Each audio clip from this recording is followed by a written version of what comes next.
السلام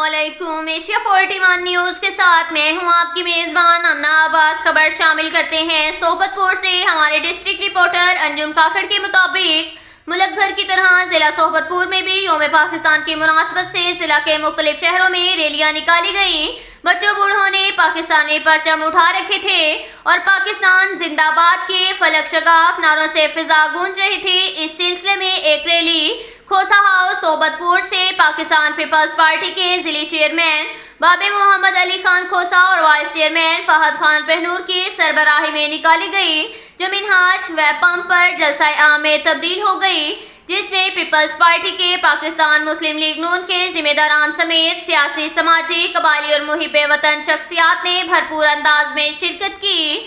مقررین نے اپنے خطبات میں وطن سے محبت کو اجاگر کیا اور اپنے وطن کے دفاع کی خاطر افواج پاکستان کے کردار کو بھی سراہا۔ یوم پاکستان کی مناسبت سے پاکستان مسلم لیگ فنکشنل بلوچستان کے صدر مشرف علی خان کھوسا کی خصوصی ہدایت پر میر حبیب اللہ خان کھوسا کی سربراہی میں ہزاروں محب وطن پاکستانیوں کی ریلی نکالی گئی، جو صحبت پور میں پاکستان زندہ باد کے نعروں سے مولوی قادر بخش چوک عدالت سے ہوتی ہوئی ڈی سی چوک پہنچی، اور جہاں مقررین نے اپنے اپنے خطبات میں کہا کہ آزاد قومیں اپنی آزادی کا جشن شان و شوکت سے مناتی ہیں۔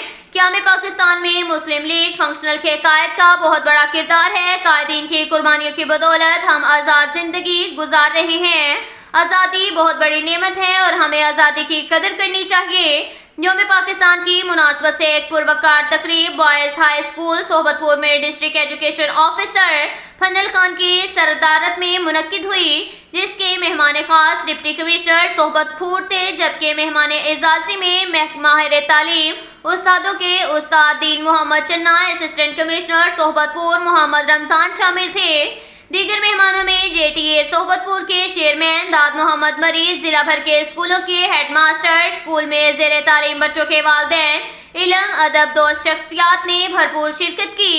شاندار پروگرام کے انعقاد پر اسکول کے سینئر ہیڈ ماسٹر نصر اللہ بلیدہ اور اسٹاف کی کارکردگی اور شاندار پروگرام کے انعقاد پر مبارکباد دی۔ اسکول کے معصوم بچوں نے ملی نغمے، ٹیبلوز اور گیتوں کے ذریعے محفل کے دلچسپ بنا دیا۔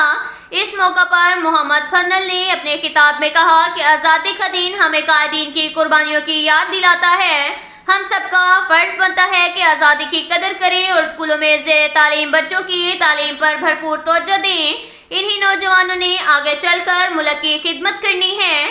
محفل میں نقابت کے فرائض صحبت پور کے نامور ادیب اسلم چشتی نے سر انجام دیے۔ پروگرام کے آخر میں وطن عزیز افواج پاکستان کی سلامتی کے لیے خصوصی دعائیں کی گئیں اور قومی ترانہ بجایا گیا، جس کے احترام میں تمام حاضرین محفل مؤدب کھڑے رہے۔ اب تک کے لیے اتنا ہی کافی ہے۔ ملتے ہیں اگلے بلیٹن میں، ہمارے ساتھ رہیے گا۔ اللہ حافظ۔